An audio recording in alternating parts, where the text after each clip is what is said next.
All right, welcome back, everybody. Ready for another deep dive? Always ready. What are we digging into today? Well, get ready for some serious nostalgia, mixed with, well, some pretty tough realities. We're taking a deep dive into the Amy Winehouse biopic, Back to Black, the one that dropped in, what was it, 2024? Yeah, last year. It's been making raves for sure. Oh, absolutely. And that's what we're here to dissect, right? I mean, whether you're a hardcore Amy fan, know every lyric to Rehab, or you're just starting to discover her music, there's a lot to unpack here. And we're not just talking about the movie itself. We've got reviews, audience reactions, all that juicy stuff to really get the full picture.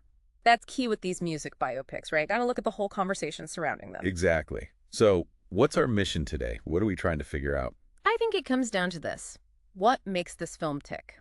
We know the basic story, Amy's rise, her struggles, the tragic end, but how does Back to Black go beyond just the typical biopic formula? Right. It's not just about hitting the bullet points of her life. It's about, I guess, understanding Amy, the woman behind the beehive, the voice, the legend, the all of it. Absolutely. And that starts with, well, who they cast to play her, Marisa Abela. I gotta admit, when they first announced it, I was skeptical. Amy's look, her attitude, her energy, it's so unique. Tough shoes to fill, for sure. But from what I've been reading, the reviews are actually praising Abella's performance, saying she captures not just Amy's stage presence, but her vulnerability too. Yeah, that's where biopics can really get tricky, right? It's not just about imitation, it's gotta go deeper. You have to embody the person. Totally. And it seems like that might be one of the strengths of this film.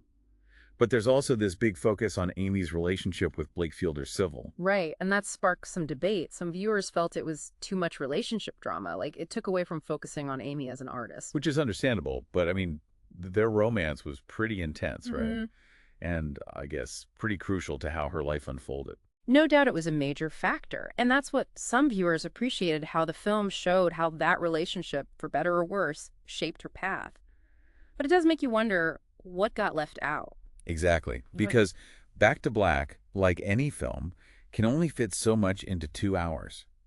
So did they give enough attention to, say, Amy's artistry, her process, her struggles with the music industry? That's a valid critique. Some reviewers felt like the film didn't quite delve deep enough into the pressures she faced, how the industry, maybe even the media, played a role in her downward spiral. Yeah, that whole fame game can be brutal, especially for someone as sensitive as Amy seemed to be.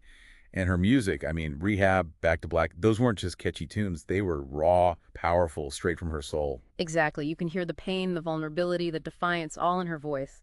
And that's what some viewers felt was missing the depth of her inner world, the artistic battles she was fighting. Which is kind of a shame, because from what I've read, they absolutely nailed the atmosphere. Mhm. London in the early 2000s, that smoky jazz club scene, it feels authentic. The visuals are definitely a strong point, and the soundtrack, brilliant. It's a mix of Amy's hits, obviously, but also tracks from artists who influenced her, like Sarah Vaughan, Dinah Washington, even some old school jazz. Creates that immersive experience, huh? You're not just watching the movie, you're almost transported back in time. For sure. But there was also that debate about Marisa Abela's singing. I mean, how do you even begin to replicate Amy's voice? Yeah, that's a tough one. Some fans would have preferred to hear more of Amy's original vocals. Right, like, let Amy be Amy.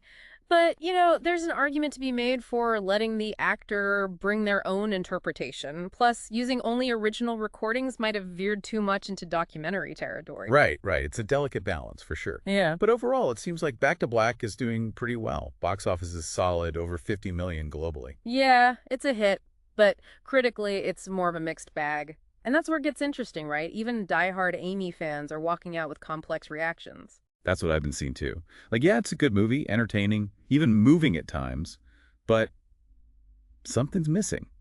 Or maybe it's just that Amy was such a complex figure, a real human being with flaws and demons, and you can't capture all of that in a 2-hour film. And that's a thing about music biopics, right?